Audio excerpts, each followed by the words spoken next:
ओम श्रीम शिवाय नमस्तुभ्यम। आप सबका सुनीता भक्ति चैनल में हार्दिक स्वागत है। भगवान भोलेनाथ और माता पार्वती की कृपा आप और आपके समस्त परिवार पर बनी रहे। दोस्तों, आज है फाल्गुन मास के कृष्ण पक्ष का शनि प्रदोष व्रत। तो आप सभी भक्तजनों को शनि प्रदोष व्रत की हार्दिक शुभकामनाएं। धार्मिक मान्यता के अनुसार प्रदोष काल में शिव पार्वती की पूजा आराधना की जाती है, तो जिससे कि भक्त की समस्त मनोकामनाएं पूर्ण होती है और जीवन में दुख दूर होते हैं। तो शनिवार को यह प्रदोष व्रत और भी कहीं गुना अधिक महत्वपूर्ण हो जाता है, क्योंकि शनिदेव भगवान शिव के परम भक्त है, तो जिससे कि शिव की आराधना से शनिदेव प्रसन्न होते हैं।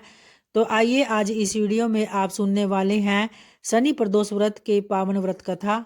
एक बार जब गर्गाचार्य जी ने कहा कि हे महामते, आपने शिव शंकर द्वारा प्रसन्न हेतु समस्त प्रदोष व्रत का वर्णन तो कर दिया है, अब हम शनि प्रदोष विधि को सुनने की इच्छा रखते हैं, सो कृपा करके हमें वह सब भी बतलाइए।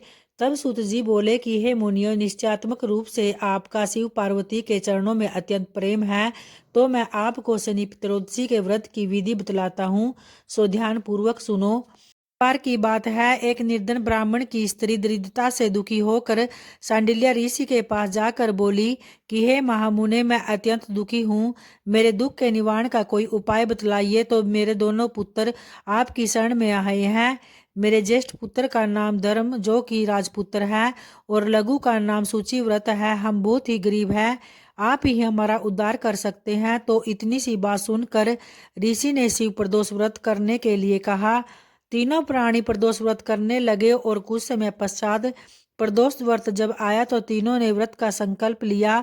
तो छोटा लड़का जिसका नाम सूची व्रत था, वह एक तालाब पर स्नान करने के लिए जब गया तो उसे मार्ग में स्वर्ण कलश धन से भरपूर एक कलश मिला। उसको लेकर वह घर आया तो प्रसन्न होकर माता से कहा कि हे माँ, यह धन से भरा हुआ घड़ा मुझे मार्ग में प्राप्त हुआ है। तो माता ने वह धन देखकर शिव महिमा का वर्णन किया।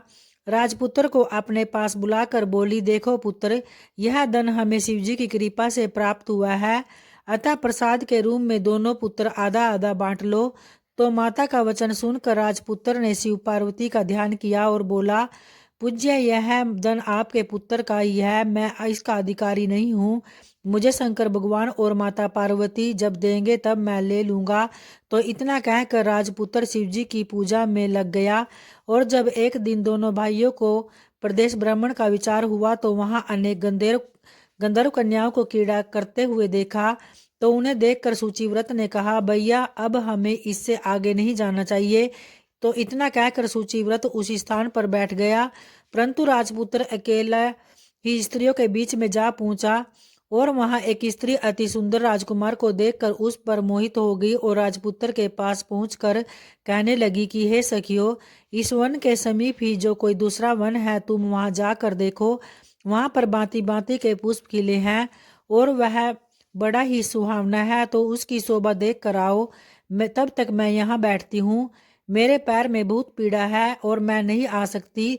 तो यह सब सुनकर सखी दूसरे वन में चली गई और वह सुंदर राजकुमार की ओर देखती रही। इधर राजकुमार भी कामुक दृष्टि से निहारने लगा।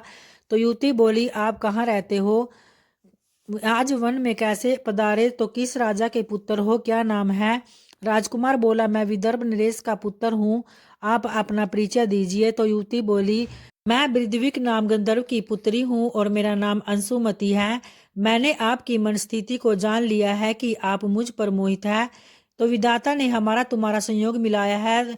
युवती ने मोतियों का हार राजकुमार के गले में डाल दिया और राजकुमार हार को स्वीकार करते हुए बोला कि हे बद्रे, मैंने आपका प्रेमोहार स्वीकार कर लिया है, परंतु मैं तो निर्धन हूँ। तो राजकुमारों के इन वचनों को सुनकर गंधर्व कन्या बोली कि मैं जैसा कह चुकी हूँ वैसा ही करूंगी, अब आप अपने घर को जाइए। तो इतना कहकर गंधर्व कन्या सखियों से जा मिली और घर जाकर राजकुमार ने भी सूचिव्रत को सारा वृत्तांत कह सुनाया। जब तीसरा दिन आया, वह राजपुत्र सूचिव्रत को लेकर उसी वन में जा पहुंचा। वहीं गंधर्वराज अपनी कन्या को लेकर आ पहुंचा और इन दोनों राजकुमारों को देख आसन देख कर कहा कि मैं कैलाश पर गया था, वहां शंकर जी ने मुझसे कहा कि धर्मगुप्त नाम का राजपुत्र है जो इस समय राज्य विहीन निर्धन है और मेरा परम भक्त है, अतः हे गंधर्वराज, तुम उनकी सहायता करो। मैं महादेव जी की आज्ञा से इस कन्या को आपके पास लाया हूँ। अतः आप इनका निर्वाह करें, मैं आपकी सहायता कर राजगद्दी पर बिठा दूंगा। तो इस प्रकार गंधर्व कन्या का विधि व्रत विवाह कर दिया गया और विशेष धन और सुंदर गंधर्व कन्या को पाकर राजपुत्र अति प्रसन्न हुआ। तो भगवान कृपा से अपने शत्रुओं का दमन करके राज्य का सुख भोगने लगा। ये अब भगवान भोलेनाथ का ध्यान करते हुए आरती को प्रारंभ करते हैं।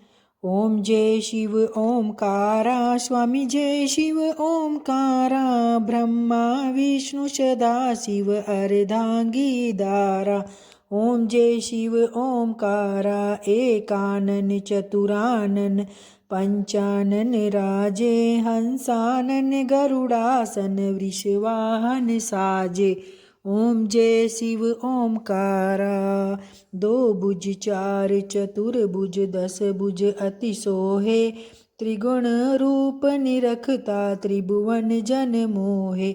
ओम जय शिव ओमकारा, अक्षमाला बनमाला, मुंडमाला धारी, त्रिपुरारी कंसारी, करमाला धारी। ओम जय शिव ओमकारा, श्वेतांबर पीतांबर, बांगांबर अंगे, सनकादिक गरुणादिक, भूतादिक संगे।